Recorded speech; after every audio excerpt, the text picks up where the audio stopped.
Stray dogs are a reality around many college campuses. Knowing how to react can prevent injuries and save lives.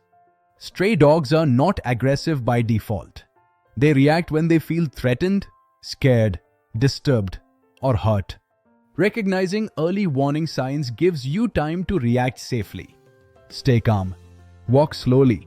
Avoid eye contact. Do not shout, run, or provoke. If surrounded, slowly back away.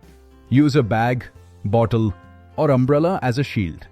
Protect your face, neck, and throat. If you fall, curl into a ball. Wash the wound immediately with soap and running water for at least 15 minutes.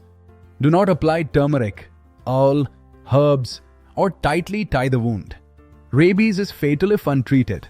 Even a small scratch requires medical attention. Report the incident immediately to college authorities so timely safety action can be taken. Help the injured person calmly. Do not crowd. Do not panic. Awareness is your strongest protection. Stay alert. Stay calm. Stay safe.